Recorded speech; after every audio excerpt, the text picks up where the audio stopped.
گا کہ ممکن ہے کہ ہم کبھی کبھی اعتدال سے تجاوز بھی کر جائیں، مگر کوشش یہی کریں کہ جتنا زیادہ ممکن ہو اعتدال کے برابر ہو، کہ بیلنس ہمارا صحیح ہو جائے۔ یعنی اگر ایک چیز زیادہ آ گئی، ایک کم ہو گئی، تو اب یاد آ گیا، چلو بھی اس کو ٹھیک طرح سے بیلنس کر لیں۔ بس یہی کرتے رہیں پوری لائف میں، تو یہی ہماری لائف چلتی چلی جائے گی۔ اپنی کمزوریوں کو بھی جان لیجئے، یہ ایک زیادہ امپورٹنٹ ہے۔ اس کے لیے پورے لیکچرز میں جن کمزوریوں کی آج میں نے ایک ریکویسٹ کی ہے، ایک بات کی ہے، اس کی ایک لسٹ بنا لیں، وہ ہمارے اندر کمزوری ہے کہ نہیں ہے۔ مضبوط پہلوؤں پر اللہ تعالیٰ کا شکر ادا کریں کہ واقعی ایک ہمارے ہاں کوئی پازیٹیو ہے، یہ ایشو ریزالو ہوا تو اللہ کا شکر ادا کریں، اور کمزور ہے تو اس کو اب ہمیں بہتر کرنا ہے، بس یہ پلان کر لیں، دیٹس اٹ، اتنا ہی۔ اس کے لیے قرآن مجید میں اللہ تعالیٰ نے ارشاد فرمایا کہ رسول اللہ صلی اللہ علیہ وسلم کو آبجیکٹو بیان فرمایا۔ بسم اللہ الرحمن الرحیم۔ کما ارسلنا فیکم رسولا منکم یتلو علیکم آیاتنا ویزکیکم ویعلمکم الکتاب والحکمۃ ویعلمکم ما لم تکونوا تعلمون۔ جیسا کہ ہم نے آپ کے درمیان خود آپ ہی میں سے ایک رسول بھیجا جو آپ کو ہماری آیات سناتے ہیں، آپ کی شخصیت کو عیوب سے، کوئی بیماریوں سے پاک کرتے ہیں، اس کے لیے آپ کو کتاب و حکمت کی تعلیم دیتے ہیں، اور آپ کو وہ کچھ سکھا دیتے ہیں جو آپ کو نہیں جانتے تھے۔ اب یہ دیکھیے کہ صحابہ کرام رضی اللہ عنہم کو ارشاد فرمایا کہ دیکھیں آپ ہی کی قوم میں سے رسول ہیں، وہ آپ کو بیٹھ کے آپ کی جو عیوب ہیں، جو کمزوریاں ہیں، اس کو ٹھیک کرتے ہیں، اور آپ کو کتاب سے مراد کہ جو شریعت ہے اللہ کی، اور حکمت ہے کہ وہ ایتھکس ہے، وہ ایمان ہے اور ایتھکس ہے، تو وہ پوری تفصیل سے وہ بتاتے ہیں، اور جس کی جو ویکنس ہو تو وہ رسول اللہ صلی اللہ علیہ وسلم بتا دیتے تھے، اور اس کو وہ ٹھیک کرتے تھے، کہ رسول اللہ صلی اللہ علیہ وسلم کا کام ہی یہی تھا کہ وہ کاؤنسلنگ کرتے تھے۔ تو بس وہ ہم اپنی کر لیں، اور خود آپ سیلف اسیسمنٹ خود کرتے جائیں، تو اصل میں وہیں سے ڈیولپمنٹ ہو جائے گی۔ تو کتاب اور حکمت ہی ہے، اس کو ہم کر لیں تو یہ پوری ویکنیسز ہمارے سامنے آ جائے گی۔ یہ آپ سے ضرور ریکویسٹ کروں گا کہ آپ کی جو تربیت جہاں ہو رہی ہے، اس لحاظ سے ضرور دیکھ لیں کہ ہماری جو تربیت کیسے اچھا بنایا جا سکتا ہے۔ سب سے پہلے تو اپنی عقل کے دروازے کھول دیجئے۔ یہ ریکویسٹ کروں گا کہ اپنے آپ کو ہم سوچ لیں، اوپن کر لیں ذہن کو، اپنی بجائے کسی اور عقل پر اعتماد مت کریں، صرف اپنی لاجیکلی اپنی شخصیت کو آپ ہی بہتر سمجھتے ہیں۔ تجزیہ اور تقابل کی صلاحیتوں کو جلا بخشیے۔ یہ کیا ہے کہ تجزیہ کے انالیسس خود آپ کریں اپنا، اور ایک تقابل، ایک کمپیریٹیو اسٹڈیز آپ کہتے ہیں کہ آپ کمپیئر کریں کہ جناب یہ چیز اچھی ہے اور یہ ہے ہمارے یہاں یا نہیں ہے، یا اگر زیادہ ہے یا کم ہے، اس کو چیک کر لیں، اور اگر یہ برا لگ رہا ہے تو یہ چیز ہمارے ہاں زیادہ ہے یا کم ہے، بس یہ خود آپ کریں، کسی اور کو کرنے کی ضرورت نہیں ہے، آپ خود کریں۔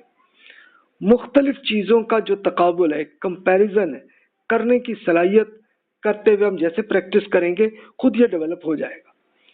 کسی شخصیت یا نظام سے مروب مت ہو، اور بلکہ اسی کڑی تنقید کے مرحلے سے گزریے۔ یہ مت سمجھیے کہ آپ اس تقابل اور تجزیہ کرنا شروع کریں گے تو خود بخود آپ کے سامنے درست راہ واضح ہوتی چلی جائے گی۔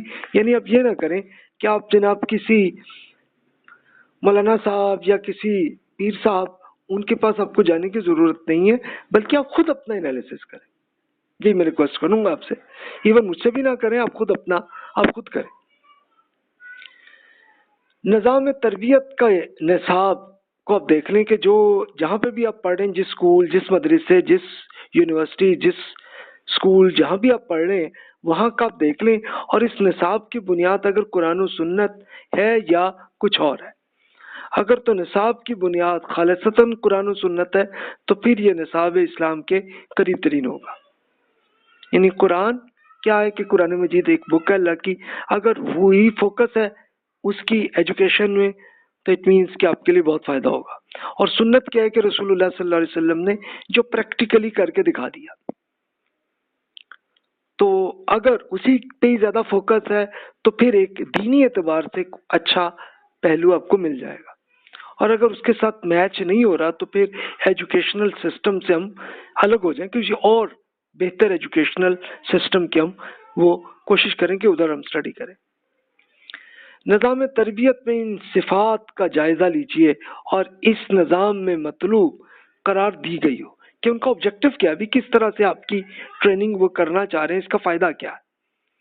اگر ان صفات کو آپ کی عقل مثبت قرار دے کہ یہ وسعت نظری، صبر، شکر، توکل، محبت، ذمہ داری اور اس طرح کی اور بہترین چیزیں، یہ سب ایتھکس ہیں کہ جو قرآن اور سنت کا حصہ ہیں، تو یہی اس کے ساتھ میچ کر رہی ہے تو دیٹس گڈ، آپ کریں اس میں۔ اور اگر کوئی صفت منفی ہو کہ مثال کے طور پر اگر آپ پہ وہ نفرت، دشمنی، ذہنی غلامی آپ کے یہاں پیدا کر رہے ہیں تو پھر یہ کوئی گڑبڑ ہے، اس سے بچیں۔ یا آپ اپنی جہاں پہ بھی آپ ایجوکیشن اور آپ ٹریننگ جہاں پہ بھی آپ کر رہے ہیں تو وہاں پہ آپ میچ میں یہ پہلو ہیں جو میں عرض کر رہا ہوں، اس کو آپ خود ری چیک کر لیجئے۔ پھر مزید پہلو یہ بھی آپ دیکھ لیں کہ نظام تربیت میں ان صفات کا جائزہ لیجئے کہ اس میں کیا ناپسندیدہ ہے۔ اگر تو کوئی غیبت، حسد، تنگ نظری کیا ہے کہ ایک تعصب کرنا، لوگوں پہ نفرت کرنا، عداوت، یہ سب ہے تو پھر یہ نظام اسلام کے قریب ہے اگر وہ ان منفی پہلوؤں کو ہٹا رہے ہیں۔ اگر وہ بڑھا رہے ہیں تو پھر اس سے بچیں گے۔ مثبت صفت جیسے صبر، شکر، محبت، وسعت نظری کی کوئی ختم کر رہے ہیں تو پھر اس کا مطلب ہے کہ اس نظام میں کوئی کمزوری ہے۔ پھر ایجوکیشنل سسٹم سے، اپنی ٹریننگ سے پھر بچیں اس سے۔ اس نظام تربیت کی ایک پروڈکٹ کا ایک تنقیدی جائزہ لیں۔ آپ جب خود ان کی تنقید کریں گے، چیک کریں گے، دیکھیں گے تو آپ کو خود انداز ہو جائے گا کہ کہاں ویکنیس ہے اور کہاں امپروومنٹ ہے آپ کی ٹریننگ میں۔ خواہ ٹریننگ آپ کے پیرنٹس کر رہے ہو، آپ کے ٹیچرز کر رہے ہو، جو لوگ بھی ہو، لیکن وہ بھی انسان ہے نا، ان سے بھی غلطی ہو سکتی ہے۔ تو جو بھی کریں گے، میں بھی کر رہا ہوں، مجھ سے بھی غلطی ہوئی ہوگی، تو آپ ان سب کو خود ری چیک آپ خود کریں اور خود کر کے آپ کو پتہ چل جائے گا کہ ویکنیس کہاں سے ٹھیک کرنا۔ نظام تربیت کا جائزہ لیجیے اور اس میں عقل و دانش کو زیادہ اہمیت دی جا رہی ہے کہ لوگوں کے جذبات کو بھڑکا کر جو کیا جا رہا ہے تو پھر یہ کوئی ان نیگیٹو ہے، یہ خود قرآن کے اگینسٹ ہے یہ معاملہ، اس سے بچنا ہے۔ یہ دیکھیے کہ کیا اس نظام میں کسی عقیدے یا عمل کو وہی اہمیت دی گئی ہے جو اللہ تعالیٰ اور اس کے رسول صلی اللہ علیہ وسلم نے اس عقیدے پر یا عمل کو دیا۔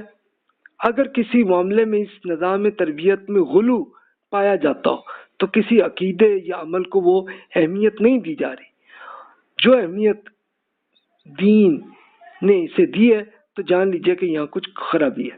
یعنی اصل یہ میں کروں گا کہ آپ قرآن مجید کا مطالعہ کر لیں، رسول اللہ صلی اللہ علیہ وسلم کی احادیث پڑھ لیں، اس کے جو بھی ارشاد ہوا ہے اگر آپ کی ایجوکیشن اور ٹریننگ کے ساتھ سیم وہی میچ کر رہی ہے تو پھر آپ کی ٹریننگ اچھی ہے۔